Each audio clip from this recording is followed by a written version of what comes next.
आइए आज प्रेमचंद कथावाचन में प्रेमचंद की एक चर्चित कहानी प्रेम की होली का कथावाचन शशिकांत शशि के द्वारा। गंगी का 17वां साल था, पर वह 3 साल से विधवा थी और जानती थी कि मैं विधवा हूँ, मेरे लिए संसार के सुखों के द्वार बंद हैं। फिर वह क्यों रोए और कल्पे? मेले से सभी तो मिठाई के दोने और फूलों के हार लेकर नहीं लौटते। कितनों ही का तो मेले की सजी दुकानें और उस पर खड़े नर नारी देखकर ही मनोरंजन हो जाता है।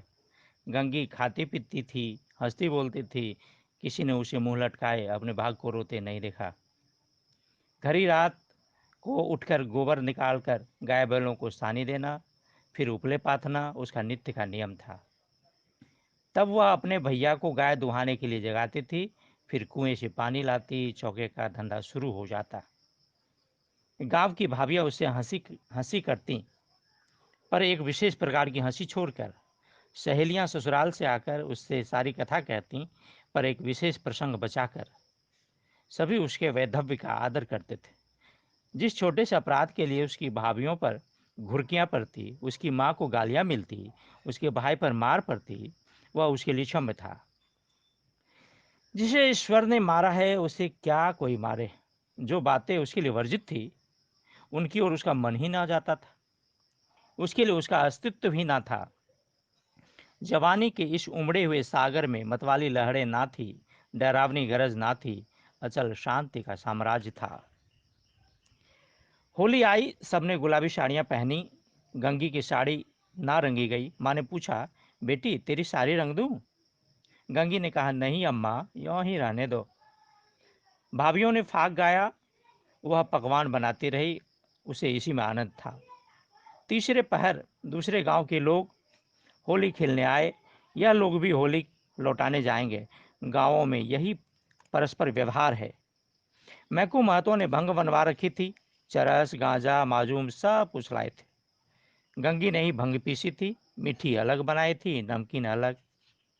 उसका भाई पिलाता था, वह हाथ धुलाती थी। जवान सिर नीचा किए पीकर चले जाते, तो बूढ़े गंगी से पूछ लेते, अच्छी तरह हो ना बेटी? या चुहल करते, क्यों री गंगिया, भाभी तुझे खाना नहीं देती क्या, जो इतनी दुबली हो गई है? गंगिया हंसकर रह जाती। देह क्या उसके बस की थी, ना जाने क्यों वह मोटी हुई थी। भंग पीने के बाद लोग फाग गाने लगे। गंगिया अपनी चौखट पर खड़ी सुन रही थी। एक जवान ठाकुर गा रहा था, कितना अच्छा स्वर था, कैसा मीठा। गंगिया को बड़ा आनंद आ रहा था। माँ ने कई बार पुकारा, सुन जा, वह ना गई। एक बार गई थी तो जल्दी से लौट आई।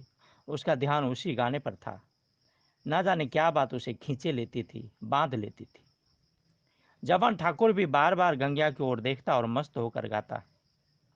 उसके साथ वालों को आश्चर्य हो रहा था, ठाकुर को यह सिद्धियां कहाँ मिल गई। वह लोग विदा हुए तो गंगिया चौखट पर खड़ी थी। जवान ठाकुर ने भी उसकी ओर देखा और चला गया। गंगिया ने अपने बाप से पूछा, कौन गाता था दादा?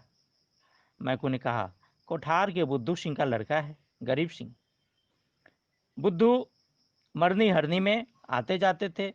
उनके मरने के बाद अब वही लड़का आने जाने लगा है। गंगी कहती है, यहाँ तो पहली पहल आया है। मैकू कहते, हाँ, और तो कभी नहीं देखा। मिजाज बिल्कुल बाप के जैसा है, वैसे ही मीठी बोली है। घमंड तो छू नहीं गया। बुद्धू के बखाड़ में अनाज रखने की जगह नहीं थी, पर चमार को भी देखते तो पहले हाथ उठाते। यही उसका स्वभाव है। गोरू आ रहे थे, गंगी पगहिया लेने भीतर चली गई। वही स्वर उसके कानों में गूंज रहा था। कई महीने गुजर गए। एक दिन गंगी गोबर पाथ रही थी, सहसा उसने देखा, वही ठाकुर सिर झुकाए द्वार पर चला जा रहा है और गोबर छोड़कर वह उठ खड़ी हुई। गांव में घर में कोई मर्द न था, सब बाहर चले गए थे। वह कहना चाहती थी, ठाकुर बैठो, पानी पीते जाओ, पर उसके मुंह से बात ना निकली। उसकी छाती कितनी जोर से धड़क रही थी। उसे एक विचित्र घबराहट होने लगी। क्या करे, कैसे उसे रोक ले? गरीब सिंह ने एक बार उसकी ओर ताका और फिर आंखें नीची कर ली। उस दृष्टि में क्या बात थी कि गंगी के रोए खड़े हो गए। वह दौड़ी घर में गई और माँ से बोली, अम्मा, ठाकुर जा रहे हैं, गरीब सिंह। माँ ने कहा, किसी काम से आए होंगे। गंगी बाहर आई तो ठाकुर चला गया था। वह फिर गोबर पाथने लगी, पर उपले टूट टूट जाते थे। आप ही आप हाथ बंद हो जाते, मगर फिर चौंक कर पाथने लगती, जैसे कहीं दूर से उसके कानों में आवाज आ रही हो। वही दृष्टि आंखों के सामने थी। उसमें क्या जादू था, क्या मोहिनी थी। उसने अपनी मूक भाषा में कुछ कहा। गंगी ने भी कुछ सुना। क्या कहा यह वह नहीं जानती, पर वह दृष्टि उसकी आंखों में बसी हुई थी। रात को लेटी जब वही दृष्टि उसके सामने थी, स्वप्न में भी यही दृष्टि दिखाई दी। फिर कई महीने गुजर गए। एक दिन संध्या समय मैकू द्वार पर बैठे सन कात रहे थे और गंगी बैलों को सानी चला रही थी कि सहसा चिल्ला उठी, दादा, दादा ठाकुर। मैकू ने सिर उठाया तो द्वार पर गरीब सिंह चला आ रहा था। राम राम हुआ। मैकू ने पूछा, कहाँ गरीब सिंह, पानी तो पीते जाओ। गरीब आकर एक माछी पर बैठ गया। उसका चेहरा उतरा हुआ था। वह कुछ बीमार सा जान पड़ता था। मैकू ने कहा, कुछ बीमार थे क्या? गरीब सिंह कहते, नहीं तो दादा। मैकू कहते, कुछ मुंह उतरा हुआ है, क्या सूद ब्याज की चिंता में पड़ गए? गरीब सिंह कहते हैं, नहीं, तुम्हारे जीते जी मुझे क्या चिंता है दादा। मैकू कहते हैं, अरे बाकी दे दी ना। गरीब कहता, हाँ दादा, सब बेबाक कर दिया। मैकू ने गंगी से कहा, बेटी, जा कुछ ठाकुर को पानी पीने के लिए ले आ, और भैया को कह देना कि चिलम दे जाए। गरीब ने कहा, चिलम रहने दो दादा, मैं नहीं पीता। मैकू कहते हैं, अब की घर की तम्बाकू बनी है, स्वाद तो देखो, पीते तो हो। गरीब कहते हैं, इतना बेअदब ना बनाओ दादा, काका के सामने चिलम नहीं छुई, मैं तुम्हें उन्हीं की जगह देता हूँ। यह कहते कहते उनकी आंखें भर आई। मैकू का हृदय भी गदगद हो उठा। गंगी हाथ की टोकरी लिए मूर्ति के समान खड़ी थी। उसकी सारी चेतना, सारी भावना गरीब सिंह की बातों की ओर खींची हुई थी। उसमें और कुछ सोचने की और कुछ करने की शक्ति ना थी। ओफ, कितनी विनम्रता है, कितनी सज्जनता, कितना अदब। मैकू ने फिर कहा, अरे सुना नहीं बेटी, जाकर कुछ पानी पीने को लाओ। गंगी चौंक पड़ी, दौड़ी हुई घर में गई, कटोरा मांजा, उसमें थोड़ी सी राब निकाली, फिर लोटा गिलास मांजकर शरबत बनाया। माँ ने पूछा, कौन आया है रे गंगिया? गंगी बोलती है, वह है ठाकुर गरीब सिंह। दूध तो नहीं अम्मा, रस में मिला देती। माँ ने कहा, है क्यों नहीं, हाड़ी में जाकर देख। गंगी ने सारी मलाई उतार कर रस में मिला दी और लोटा गिलास लिए बाहर निकली। ठाकुर ने उसकी ओर देखा। गंगी ने सिर झुका लिया। यह संकोच उसमें कहाँ से आ गया? ठाकुर ने रस पिया और राम राम करके चला गया। मैकू बोला, कितना दुर्बल हो गया है। गंगी बोलती, बीमार है क्या? मैकू कहते, चिंता है और क्या, अकेला आदमी है, इतनी बड़ी गृहस्थी है, क्या करे। गंगी को रात भर नींद नहीं आई। वह कौन सी चिंता है, दादा से कुछ कहा भी तो नहीं, क्यों इतने चाहते हैं, चेहरा कैसे पीला पड़ गया। सवेरे गंगी ने माँ से कहा, गरीब सिंह अब की बार बहुत दुबले हो गए हैं अम्मा। माँ कहती है, अब वह बेफिक्री कहाँ है बेटी, बाप के ज़माने में खाते थे और खेलते थे, अब तो गृहस्थी का जंजाल सिर पर है। गंगी ने इस जवाब से संतोष ना हुआ। बाहर जाकर मैकू से बोली, दादा, तुमने गरीब सिंह को समझा नहीं दिया, क्यों इतनी चिंता करे हो?